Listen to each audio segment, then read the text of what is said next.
네, 지금부터 당대표 최고위원 취임 1주년 공동 기자회견을 시작하도록 하겠습니다. 저는 오늘 사회를 맡은 수석대변인 홍익표입니다.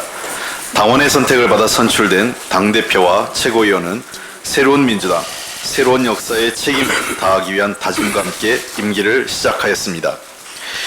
임기의 반이 지난 지금까지 당은 당정청 소통을 강화하여 문재인 정부의 성공을 위한 뒷받침과 재집권을 위한 토대인 2020 총선 승리를 위해 끊임없이 노력하였습니다. 지금 책상 위에는 남은 임기 동안에도 오로지 국민을 위한 힘찬 발걸음을 약속드리기 위해 당대표께서 준비하신 운동화가 놓여 있습니다. 국내 아웃도어 시장에서 활약하고 있는 강소기업 운동화입니다. 우선 단체 기념 촬영을 위해서 그 대표님하고 원내대표님, 최고위원님이랑 함께 중앙에 해주시면 좋겠습니다. 예. 신발 들고 같이 찍어주시면. 네. 감사합니다.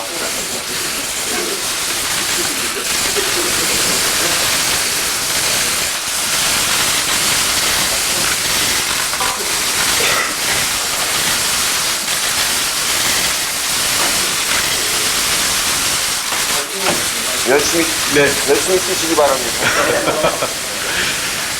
네, 그러면 됐습니까? 예. 화이팅이요?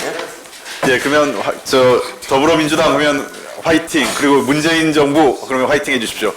더불어민주당 화이팅! 문재인 정부 화이팅! 네, 고맙습니다. 신발이 좋아 보이는데? 예. 제가 신발을 좀 내셔도 되겠습니다. 자, 그러면 지금부터 당대표 최고위원 취임 1주년 기념 영상을 시청하도록 하겠습니다.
네, 이제 본격적으로 시작하도록 하겠습니다. 다음은 더불어민주당을 지난 1년간 잘 이끌고 계시는 이해찬 당대표의 회견문 낭독이 있겠습니다. 안녕하십니까, 이해찬입니다. 제가 당대표로 취임한 지 11번째 기자 간담회입니다. 많이 참석해 주셔서 대단히 감사합니다. 이틀 후면 저와 7분의 최고위원이 취임한 지 1년이 됩니다. 우선 한결같은 지지를 보내주신 국민 여러분께 감사드리고 든든한 기둥이 되어주신 당원 동지들 그리고 의원 여러분께 최고위원님들께 감사를 드립니다. 1년 전 저와 최고위원들은 문재인 정부의 성공을 뒷받침하고 국민에게 사랑받는 정당을 만들라는 명령을 받고 이 자리에 섰습니다. 그동안 당의 안정과 혁신에 집중했습니다. 흔들림 없는 강한 정당, 일하는 집권 여당이 되려고 노력을 했습니다. 요즘 선거를 앞두고 이렇게 당이 안정된 적은 처음이다라는 말을 자주 듣습니다. 제가 기억하기로는 80년대 이후에 우리 당이 같은 당명으로 총선을 연속으로 치르는 것이 이번이 처음인 것 같습니다. 철동 같은 당정청 관계와 함께 당과 당원, 중앙당과 시도당, 지도부와 소속 의원 간 소통으로 내부 결속을 다지며 안정되고 단결된 당의 모습을 이룬 덕분입니다. 당의 안정과 함께 더 큰 정당, 더 큰 정치를 위한 격이 다른 혁신을 만들어내도록 하겠습니다. 당 현대화 작업으로 플랫폼 정당을 실현시켰고 이를 통해서 정당 사상 최초로 플랫폼을 이용한 전당원 투표로 투명하고 공정한 총선 공천 룰을 마련했습니다. 밖으로는 집권 여당으로서 무한 책임을 갖고 소통 속에서 국민의 삶의 불안정, 민생 경제의 어려움을 덜어내고자 노력을 했습니다. 민생 안정과 경제 활력을 최우선 과제로 삼고 당 운영도 현장 중심 체제로 적극 전환해서 현장의 목소리를 가까이 했습니다. 민생 연석회의를 통해서 택시 카풀, 광주형 일자리, 구미형 일자리 등 다양한 분야의 현안을 사회적 대화로 풀어나갔습니다. 이제 국민과 함께 더욱 힘찬 전진을 하고자 합니다. 남은 1년 민생이 성장하는 경제, 새로운 평화 시대를 열어서 대한민국 새로운 100년에 단단한 초석을 놓도록 하겠습니다. 우선 대내에 직면한 경제 도전부터 주도적으로 극복을 하겠습니다. 민주당은 일본의 경제 도발에 정치적, 외교적 역량을 모아 대응하면서도 우리 경제 전반의 활력을 높이기 위한 정책을 강력히 시행하도록 하겠습니다. 당은 2개의 투기를 구성해 활동 중에 있으며 매주 핵심 소재 부품 산업 현장에서 최고위원회도 개최하고 있습니다. 특히 이번 대응은 긴 호흡으로 이어져야 합니다. 지금과 같은 위기가 다시 왔을 때 우리 경제가 흔들림 없도록 근본적인 산업체질 개선을 이루어내겠습니다. 대중소 기업 상생으로 허리가 튼튼한 경제를 만들겠습니다. 미중 무역 갈등 등으로 글로벌 경제 상황이 엄중한 만큼 민생을 더욱 꼼꼼히 챙기도록 하겠습니다. 특히 다음 달 열리는 20대 마지막 정기국회에서는 그동안 제대로 못했던 민생 입법을 마치고 내년 경제를 뒷받침하는 예산을 확정해야 합니다. 그러기 위해서는 야당의 대승적 협력이 필수적입니다. 그런데 나라에 대한 책임이 있는 자유한국당은 내일 또 장애투쟁에 나서겠다고 합니다. 제가 정치를 오래 했지만 이렇게까지 책임감 없는 정당은 처음입니다. 민생입법, 공정경제입법이나 예결사는 안은 내팽개치고 상시적인 막말, 습관적인 가출도 모자라서 자신들이 만든 법까지 너무나 쉽게 위반합니다. 국회의원과 정당은 법 위에 있지 않습니다. 이 자리를 빌려 최소한 법은 지키고 할 일은 하자고 말씀드립니다. 남은 1년 국회 혁신에도 속도를 내려고 합니다. 특히 국회 혁신 투기를 발족해서 국민 소환제 도입 등 국회와 정당의 책임 정치를 강화하는 제도 정치를 마련 중에 있습니다. 올해 안에 준비한 법안들을 통과시키도록 최선을 다하겠습니다. 믿지 못할 국회 시대는 20대로 끝내야 하지 않겠습니까? 지방 분권과 균형 발전을 위해서 최선을 다하겠습니다. 최근 국회 세종의사당 연구 영역이 끝났습니다. 분권과 균형 발전의 중요한 계기로 삼아 제대로 만들어 내겠습니다. 한반도 평화, 동북아 공동 번영을 위해 할 수 있는 일을 다하겠습니다. 쇠는 뜨거울 때 두들겨야 합니다. 지금처럼 남북한 북미 대화가 진전된 적이 없습니다. 이번 기회에 대립과 단절의 한반도를 평화경제의 시대로 이끌어야 합니다. 당 대표로서 가장 큰 과제는 다가오는 내년 총선에서 승리하는 일입니다. 내년 총선은 정말로 중요합니다. 이명박, 박근혜 시대로 돌아가느냐 아니면 촛불혁명을 완성할 수 있느냐를 가늠하는 중요한 선거이기 때문입니다. 촛불혁명 전에 만들어진 국회가 문재인 정부의 손발을 묶었습니다. 촛불의 힘으로 정권교체를 이뤘지만 개헌과 한반도 평화, 권력기관 개혁, 민생경제 입법 모두가 막아서고 있습니다. 문재인 정부는 강력한 우군이 필요합니다. 민주당이 내년 총선에서 승리해야 과거로 회귀하려는 세력을 막을 수 있고 촛불혁명 완성에 동력을 더할 수 있으며 문재인 정부의 성공을 강력히 뒷받침할 수 있습니다. 민주당은 차분하게 승리의 발판을 마련해 나갈 것입니다. 시스템 공천으로 누구도 이의를 제기할 수 없는 공천혁명을 이루어내겠습니다. 인재 영입위원회를 조속히 가동해서 외교, 안보, 경제 등 각 분야에서 문재인 정부의 철학을 공유하는 유능한 인재를 발굴하겠습니다. 청년과 장애인 등 정치적 약자를 대변하는 분들을 모시도록 하겠습니다. 9월에는 거당적 정책 페스티벌을 할 예정입니다. 여기서 시대 정신을 담은 공약 발굴에도 최선을 다하겠습니다. 제가 가진 욕심은 단 하나입니다. 반듯한 나라, 나라다운 나라를 만들고 민주당이 좋은 정당, 튼튼한 정당이 되는 것입니다. 남은 임기 1년도 국민을 향한 진심으로 똘똘 뭉쳐서 총선 승리, 문재인 정부 성공, 정권 창출의 역사를 반드시 써나가도록 하겠습니다. 감사합니다. 네. 네, 감사합니다. 얼마 전에 취임 100일을 이제 지나가셨는데요. 지금 어려운 국회 상황 속에서 여야 간 협상을 이끌어내시기 위해서 많은 노력을 하고 계신 이인영 원내대표님의 소회 발언이 있겠습니다. 우선 이해찬 대표님의 취임 1주년 진심으로 축하드립니다. 그리고 7분의 최고위원님들께서 함께 노력하셔서 우리 당을 굉장히 안정감 있고 든든한 정당으로 탈바꿈하게 할 수 있도록 애써주신 것에 대해서 감사드립니다. 저 역시 우리 국민들의 뜻을 받들어서 민생과 평화, 혁신, 그리고 경제 활력에 진력해서 내년 총선에서 승리하는데 혼신의 정열을 쏟겠습니다. 다시 한번 축하드리고 7분의 최고위원님들께도 감사의 말씀 드립니다. 고맙습니다. 네, 감사합니다.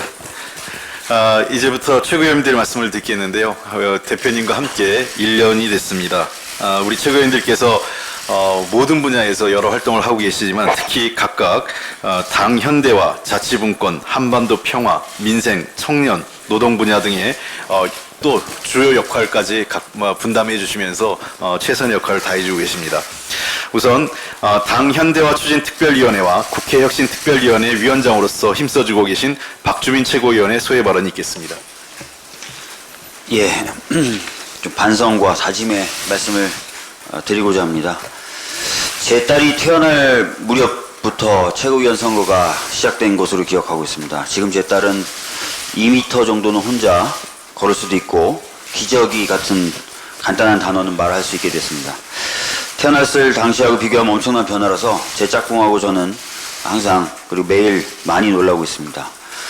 그동안 저는 최고위원으로서 당의 여러 결정에 관여하고 현대화 특위위원장으로서 당 플랫폼 구축, 일단 네트워크 강화를 고민해 왔으며 사법개혁특위위원장으로서 검찰과 법원의 개혁을 주제로 국민들을 만나고 이제는 국회혁신특위위원장으로서 일하는 국회를 만들기 위한 내용과 계획을 고민하고 있습니다.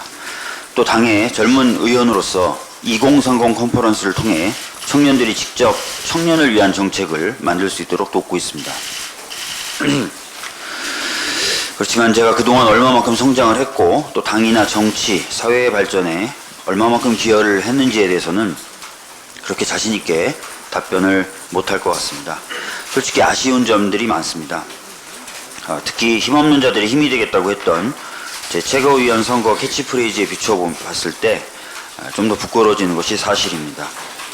남은 기간 좀 더 열심히 하고 고민도 많이 해서 애초에 제가 기여하고자 했던 바대로 당의 활력을 제고해서 강하고 활기차진 당을 통해서 우리 정부가 지향하는 남북평화, 포용국가, 검찰개혁 등 사법개혁 등의 진전에 조금이라도 더 기여하고자 합니다. 최고위원이 되고 보니 우리 당이 갖고 있는 깊이와 저력에 대해서 보다 깊게 실감하게 되었습니다. 그리고 당원들과 함께라면 보다 큰 일도 해낼 수 있을 것이라는 믿음도 더 강하게 가지게 되었습니다. 여러 가지 사안이 있을 때마다 필요한 지지와 성원을 보내주시고 좋은 말씀 해주시는 당원분들께 이 자리를 빌어서 진심으로 감사하다는 말씀 드리겠습니다. 앞으로 보다 더 당원분들과 함께하려 노력하겠습니다. 그리고 더 열심히 해서 모든 당원분들이 기대하신 바와 같이 다가오는 내년 총선에서 우리 당에게 부여된 일들을 할 수 있는 기반이 조성될 수 있도록 노력하겠다는 약속도 드리겠습니다. 그래서 최고위원으로서의 임기를 마칠 때는 스스로에게 좀 더 자랑스러울 수 있도록 하겠다는 이야기로 제 말씀을 마치겠습니다. 그동안 많이 이뻐해 주시기도 하고 또 질책도 해 주시기도 하고 했던 모든 분들께 감사하다는 말씀 다시 한번 드리겠습니다. 감사합니다. 네, 감사합니다. 다음은 오늘 9월에 예정되어 있는 정책대準備위원회도 맡고 계시고요. 네, 허위조작 정보대책특별회 위원장도 맡고 계십니다. 아울러서 지방자치 분야까지 다양하게 지금 활동을 하고 계신 박강원 최고위원님 소회 발언 있겠습니다. 네, 그동안 사랑해주신 우리 당을 사랑해주신 당원 동지 여러분, 그리고 나라다운 나라를 만들도록 늘 성원해주신 국민 여러분께 감사드립니다. 세계사적 대전환의 중심에 대한민국이 들어서고 있다는 느낌이 듭니다. 미중 패권 전쟁, 그리고 한일 관계 전환, 또 한반도 평화 프로세스, 이런 엄청난 일들은 우리가 주도적으로 풀어나가야 될 과제입니다. 엄중한 시대적 명령을 가슴에 늘 새기면서 역사에 대한 겸손함, 그리고 국민에 대한 존경심을 갖고 열과 성을 다하겠다 하는 그런 다짐을 다시 한번 말씀드리겠습니다. 지소미아 종료는 매우 중요한 의미를 갖습니다. 100년 전 우리가 외세에 의해서 우리 운명이 좌우됐던 그런 뼈저린 역사를 되풀이하지 않겠다는 의미라고 저는 해석을 합니다. 우리 스스로 주도적으로 이 상황을 극복해 나가고 개척해 나가겠다는 확고한 의지 표명이라고 저는 생각합니다. 지소미아 종료는 사실상 일본이 먼저 결정한 것입니다. 안보상의 이유로 대한민국을 백색 국가에서 제외하겠다고 한 것이 사실상 지소미아에 더 이상 지속을 불가능하게 만든 겁니다. 안보상의 불신을 이유로 백색 국가에서 제외한 한국과 어떻게 민감한 군사 정보를 교환할 수 있겠습니까? 일본이 먼저 선택한 일이다. 그런데 지금 와서는 당황, 당혹 이런 얘기를 하는데요. 그건 어떻게 보면 앞뒤가 전혀 맞지 않는 일본의 반응입니다. 이중적이죠.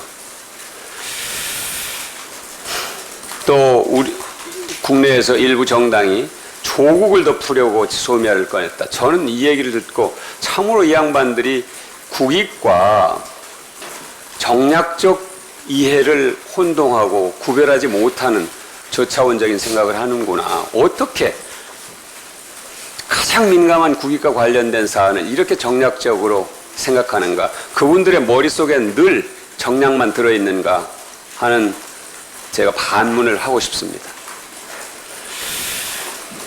저는 이 세계사적 대전환의 중심에 들어선 대한민국이 자강과 재도약의 기회를 확실하게 살려나갈 것이다. 그리고 더불어민주당이 누구보다도 앞장서서 국민들과 함께 이 일을 뒷받침할 것이다 하는 점을 말씀드리겠습니다. 이상입니다. 네, 감사합니다. 다음은 우리 한반도와 동북아 지역의 평화와 협력을 위해서 매우 활발히 활동하고 계셨고요. 특히 최근에 우리 이호 여사님께서 돌아가시고 또 김대중 대통령 서거 10주기를 맞아서 정말 이 관련된 업무를 하시느라고 불철주야 가장 애쓰신 우리 당의 최고위원이십니다. 서른 최고위원님 소회 발언 있으시겠습니다. 1년 전 첫 최고위원회에서 우리 경제 활로는 한반도 평화에 있다는 말씀을 드렸습니다. 우리 경제가 한 단계 더 도약하고 항구적 평화를 공고히 하기 위해서 남북관계 정상화가 필요하다는 말씀을 다시 한번 강조합니다. 문재인 대통령과 우리 민주당은 지난 1년 동안 각고의 노력 끝에 한반도의 평화의 씨앗을 뿌렸습니다. 4.27 판문점 선언과 역사상 최초의 북미 정상회담으로 싹을 틔웠고 이제 한반도의 평화 경제 번영의 꽃을 피울 날이 멀지 않았다는 말씀을 드립니다. 정부와 우리 민주당이 평화를 향한 노력은 한국 경제의 대외 신인도 등 우리 경제의 물적 토대를 강화시키고 있습니다.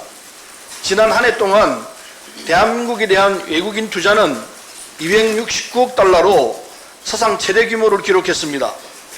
세계 경기 둔화로 전 세계적으로 외국인 투자가 감소한 가운데 우리는 오히려 증가하는 성과를 냈습니다. 국가 신용위험은 10년 만에 가장 낮은 수준을 기록했습니다.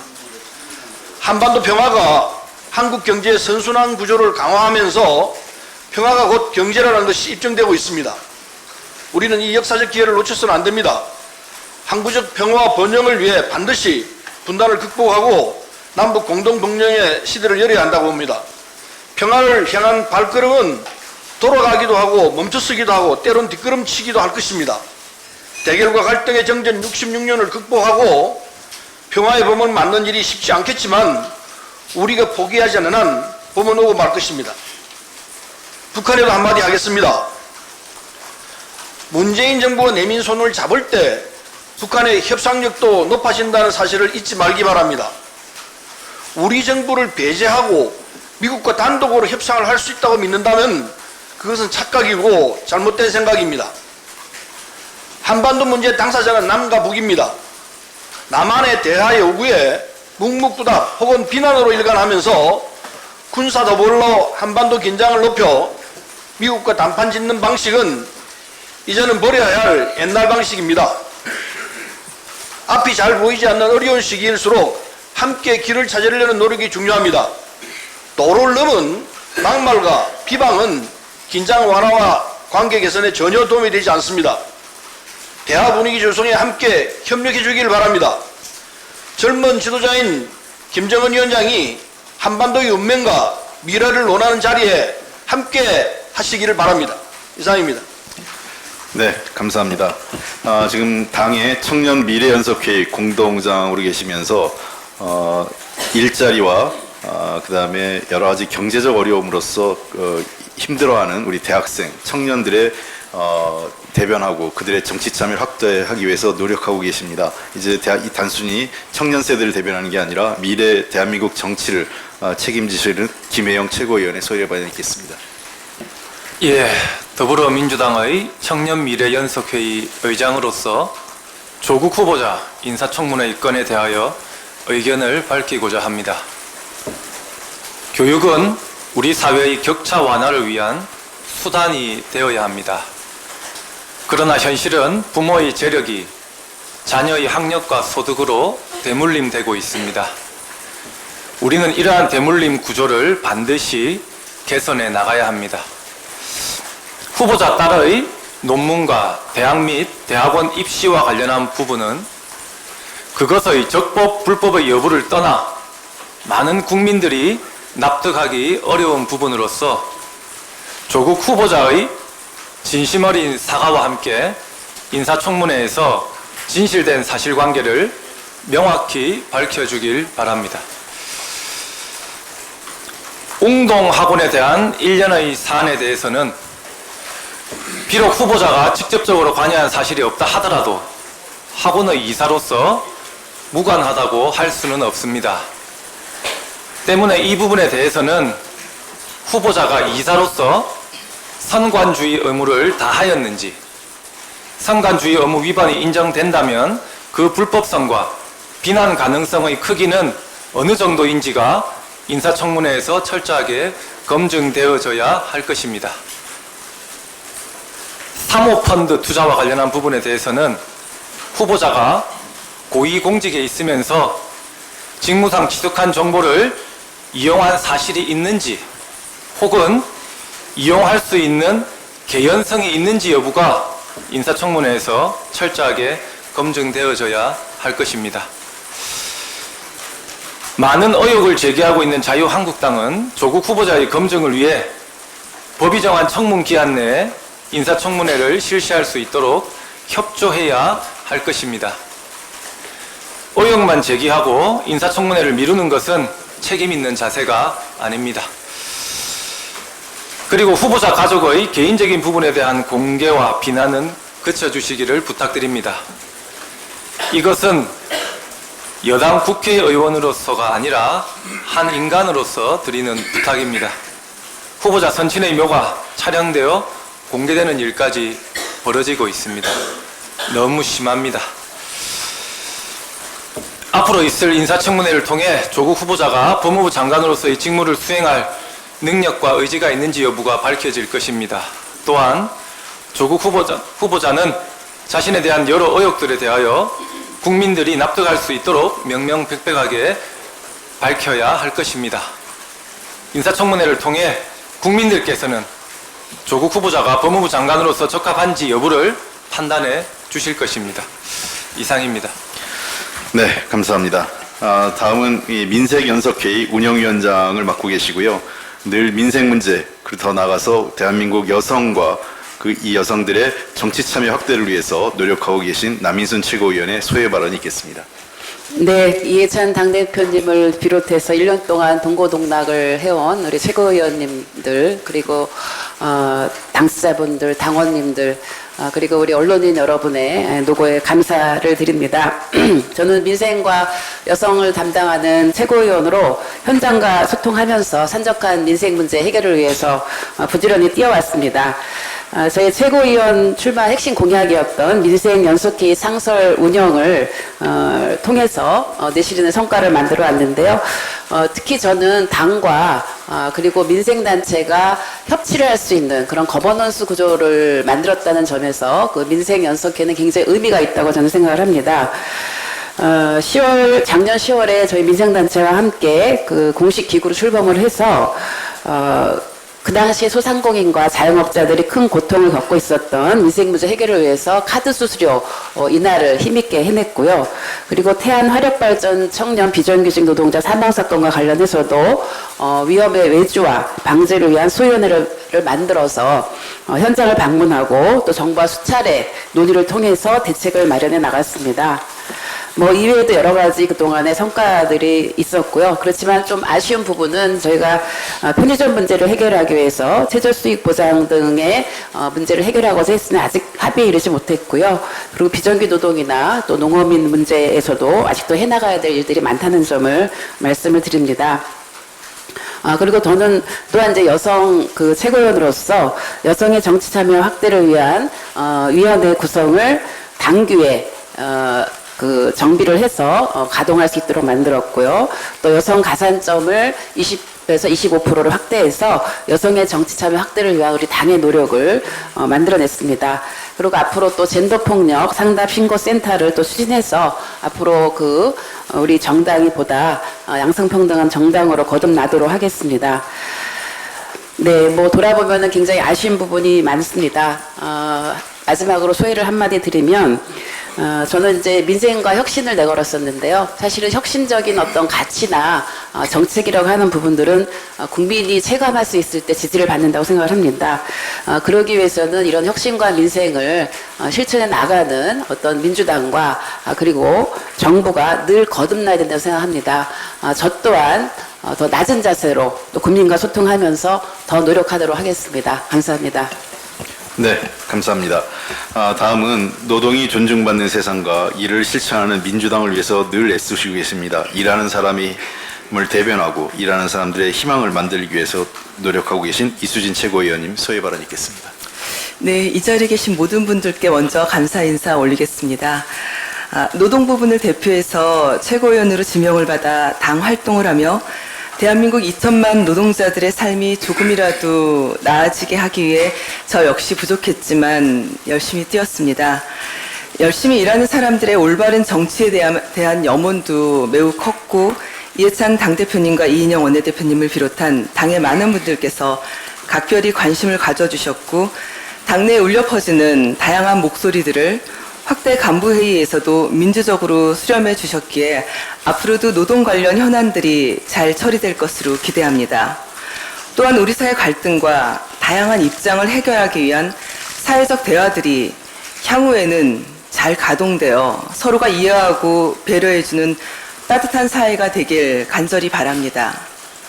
우리 사회 공정하지 않은 분배구조 개선과 어렵고 소외된 분들의 눈물을 닦아주고 더불어 힘을 주는 더불어민주당의 노동 존중 활동들이 앞으로도 계속될 것입니다. 부족했던 부분들은 더 열심히 끊임없이 지치지 않고 헤쳐나가겠습니다.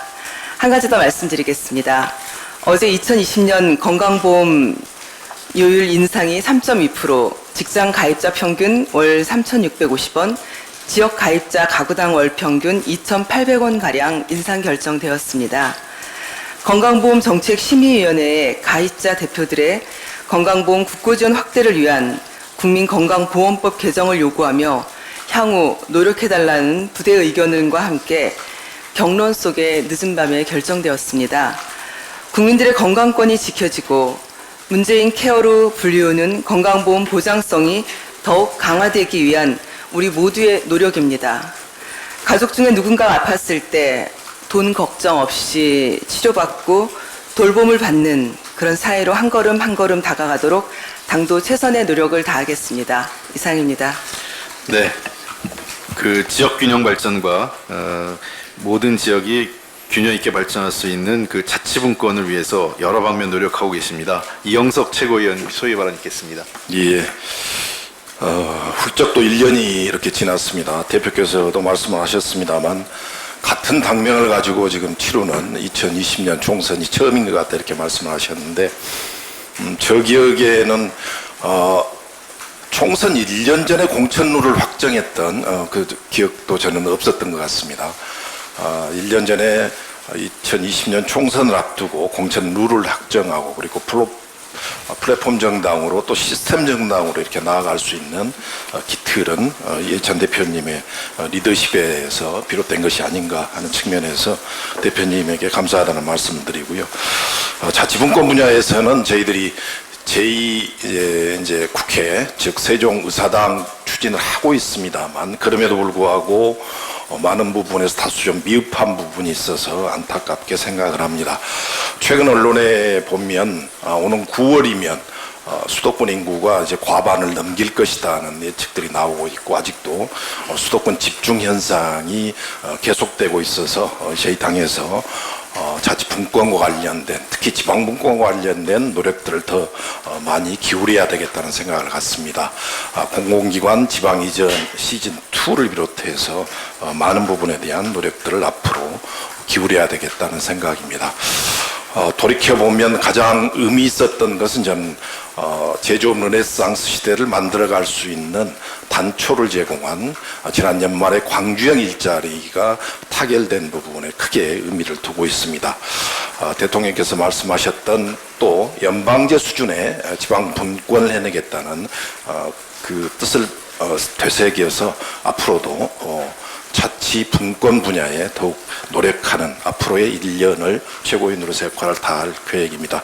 그동안 많이 성원해 주신 데 대해서 국민과 그리고 당원 여러분과 여기 계신 기자분들에게 감사하다는 말씀드립니다. 이상입니다. 예, 모든 분들 말씀이 다 마무리가 됐습니다. 지난 1년 동안 나라와 국민을 위해 함께 애써주신 이해찬 당대표님, 이인영 원내대표님을 비롯해서 모든 최고위원님들 다시 한번 감사드리고요. 여기 계신 모든 분들을 위한 감사와 응원의 마음으로 함께 박수를 함께 했으면 좋겠습니다. 네, 지금부터 질의응답으로 가겠습니다. 가급적 손을 들어주시고요. 소속사와 성함을 좀 밝혀주시고 질문을 해주시면 감사드리겠습니다. 네, 저쪽 맨 뒤에.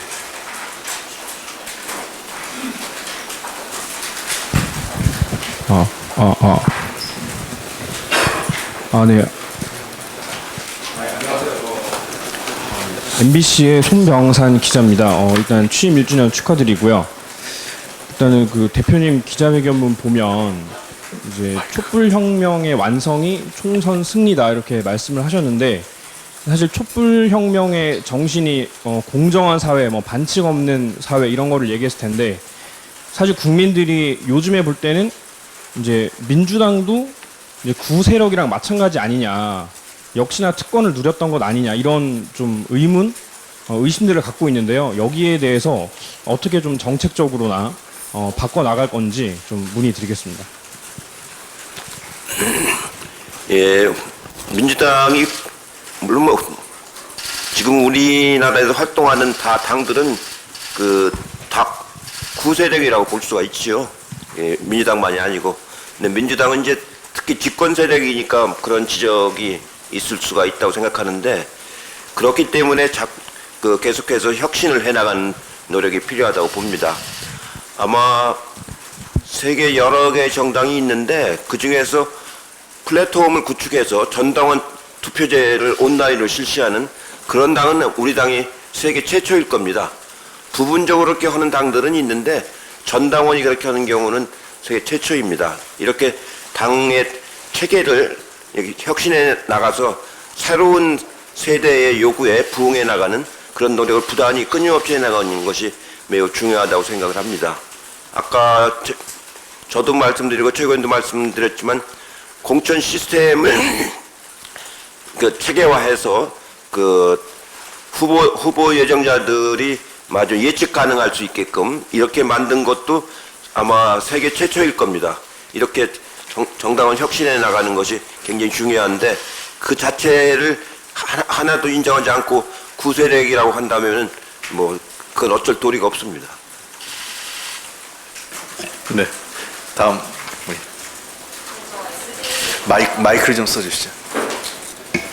SBS 박하정이라고 합니다.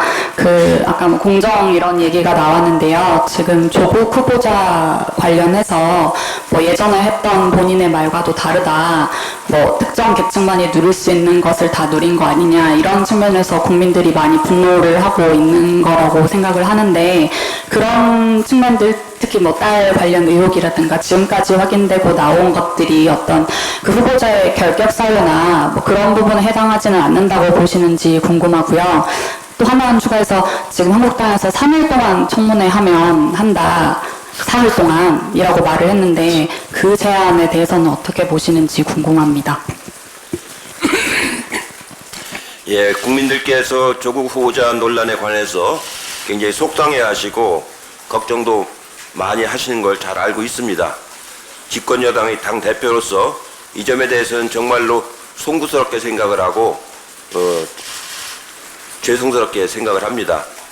저도 조국 후보자에게 국민들께서 이렇게 분노하시는 지점에 대해서 청문회에서 진솔하게 사과를 하는 것이 중요하다고 생각을 하고 있고, 자초지종을 소상하게 한 점 남김없이 밝혀가지고 국민들이 판단을 겸허히 받아들이는 게 중요하다고 지금 생각을 하고 있습니다.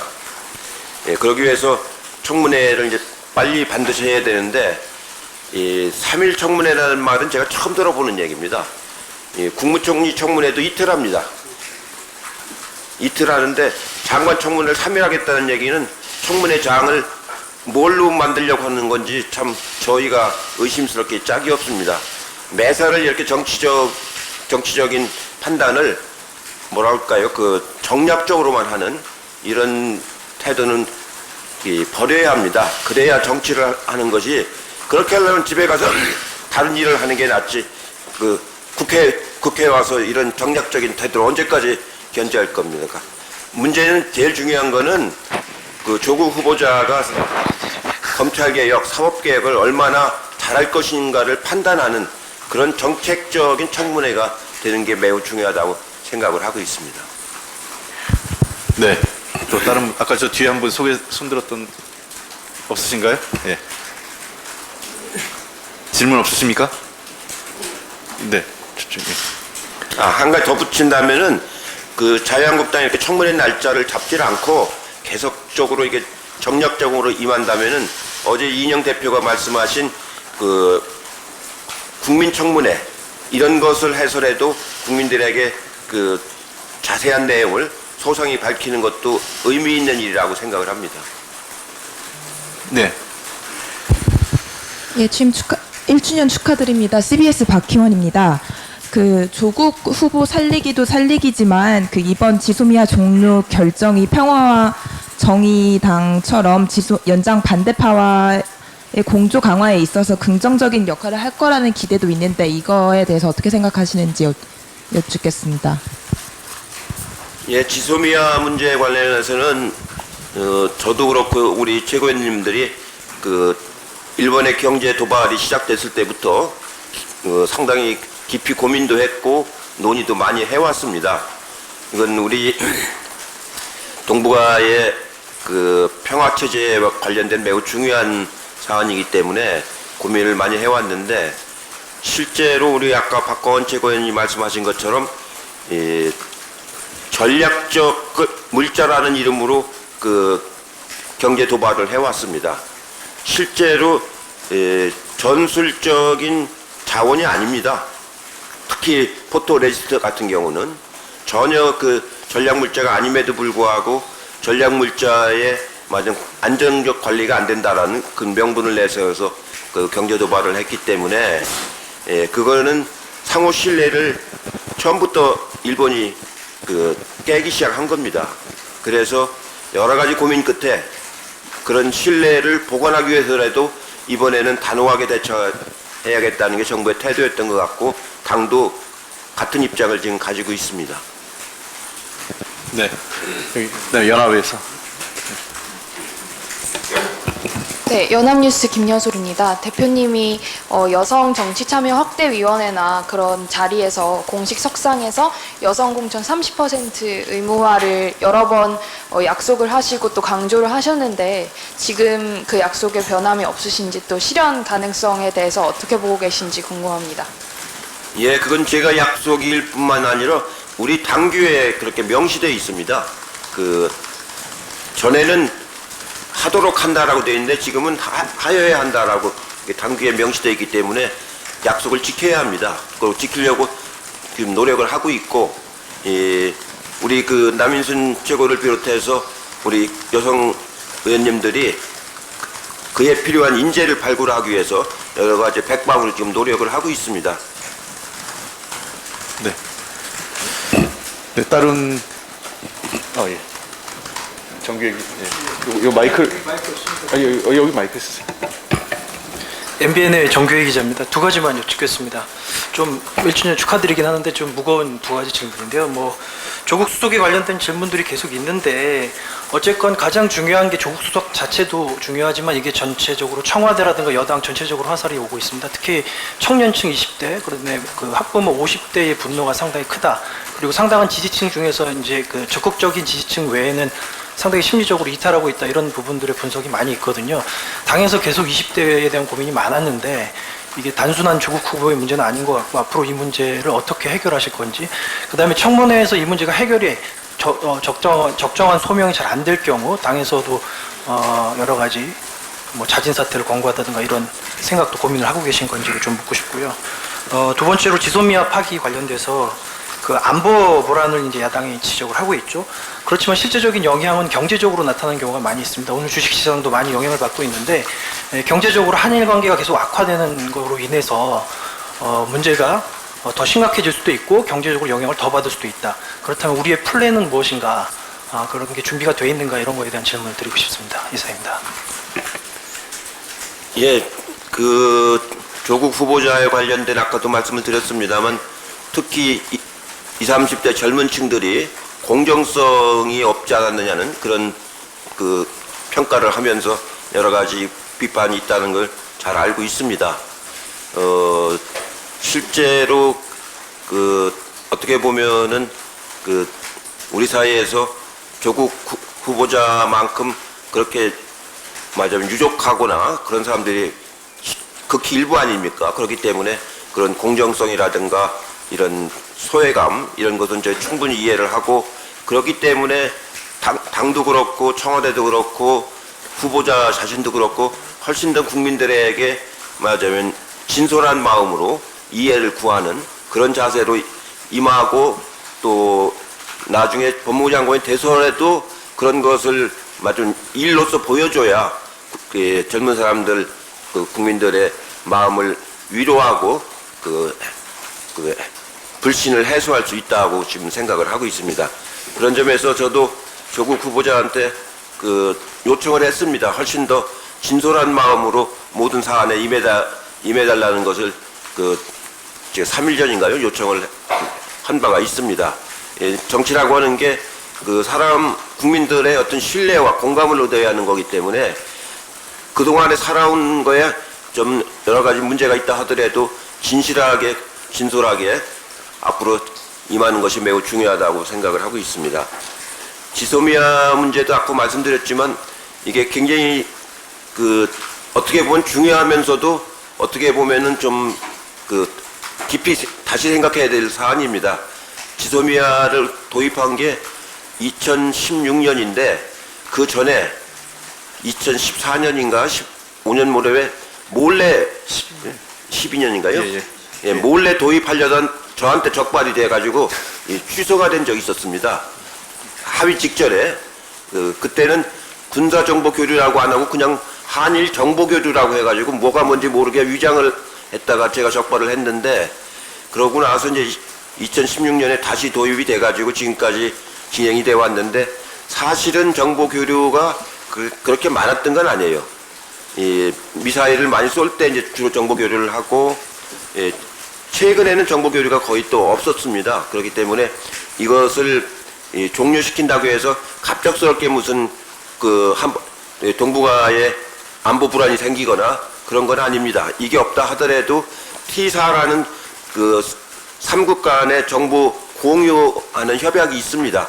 그러니까 우리가 미국을 통해서 일본이 갖고 있는 정보를 얻을 수가 있고 또 일본은 미국을 통해서 우리가 갖고 있는 정보를 얻을 수가 있는 이런 3국 간의 정보 교류할 수 있는 체계가 있기 때문에 이것이 바로 종료한다고 해서 안보 위기를 가져오는 그런 건 아니고 이걸 가지고 자꾸 안보 위기를 강조하는 자체가 저는 더 문제라고 생각을 합니다.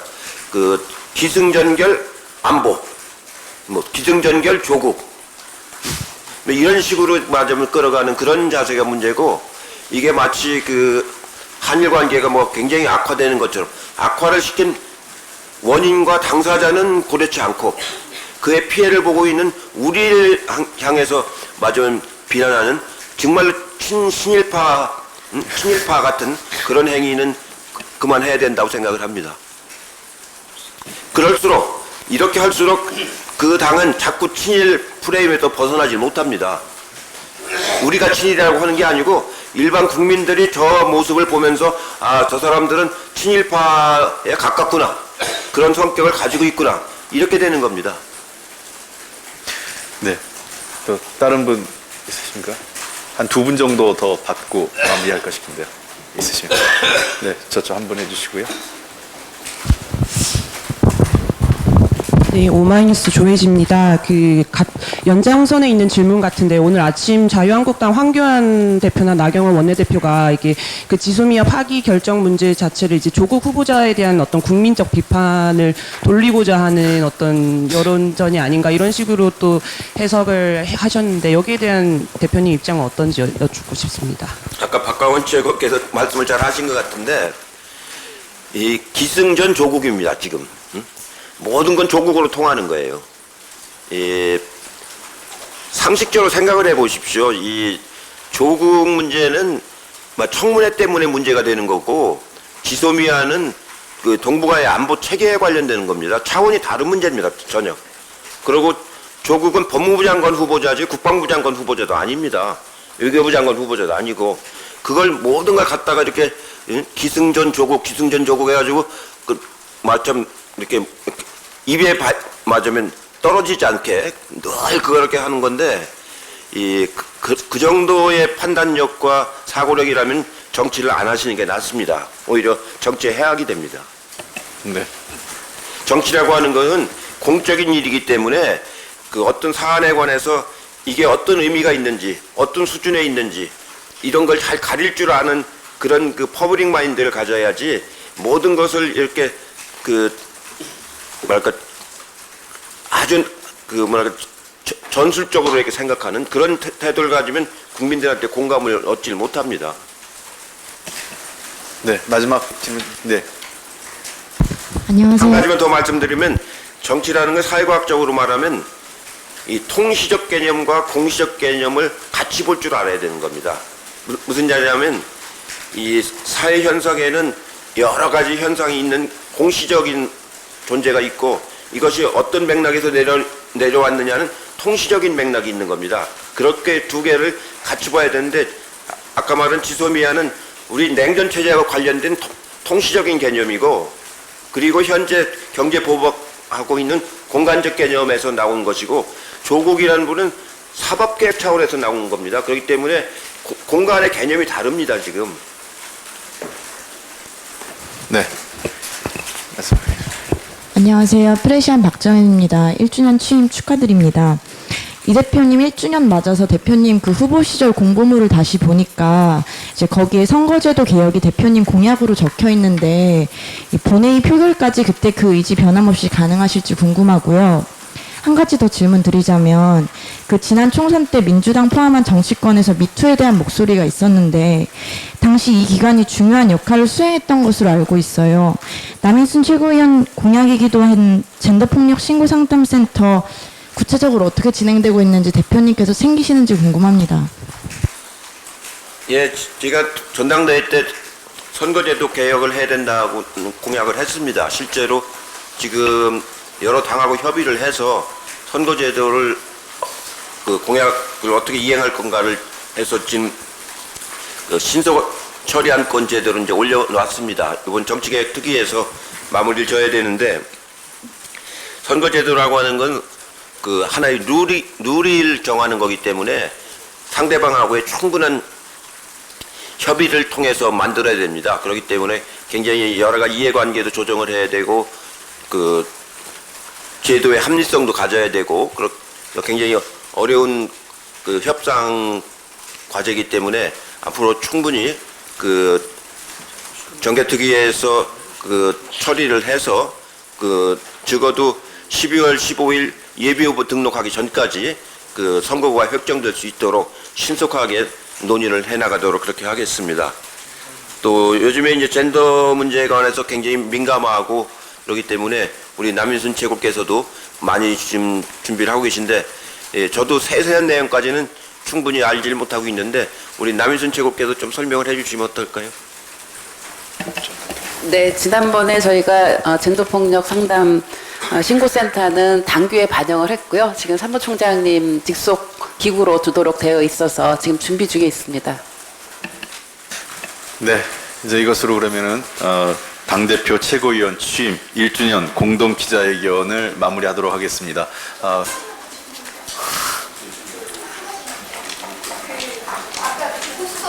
조국 후보자님에 대해서 좀 진실되게 청문회 임하라고 하셨는데, 그럼 국민 청문회라는 것을 추진할 계획이 있으신지 구체적인 어떤 게 있어요? 그 국회 청문회가 제도적인 거기 때문에 제도적인 거를 잘 해야죠. 그래야 이 정치의 어떤 질서가 잡히는 거기 때문에. 근데 지금까지 그 후보자를 청문 요청을 했는데 청문회 날짜까지도 못 잡는 건 처음입니다. 지금 이게 이제 마감 날짜가 얼마 남지도 않았는데, 이렇게 제도를 무시하고서 하는 거라면은 곤란합니다. 그렇기 때문에 이렇게 날짜도 정하지도 그 기일도 정하지 않고 청문회를 자꾸 연장시키려고 한다고 하고 3일짜리 청문회 하자는 엉뚱한 소리나 하고 그런다면은 그건 우리가 용납할 수가 없습니다. 그래서 이인영 대표가 국민청문회도 해서 그 맞으면 국민들에게 알릴 그 보고할 필요가 있다라고 말씀을 하셨기 때문에 계속 날짜를 안 잡고 청문회를 지연시키고 전술적으로 응한다면 국민 청문회를 하는 게 뭐 어쩔 수 없다라는 그런 생각을 하고 있습니다. 네. 자, 이거 다시 한번 오랫동안 장시간 함께해 주신 기자 여러분 감사드리고요. 이것으로 당대표 최고위원 취임 1주년 공동 기자회견을 마치도록 하겠습니다. 함께해 주신 모든 분들 감사드립니다. 네, 수고하셨습니다. 네. 네.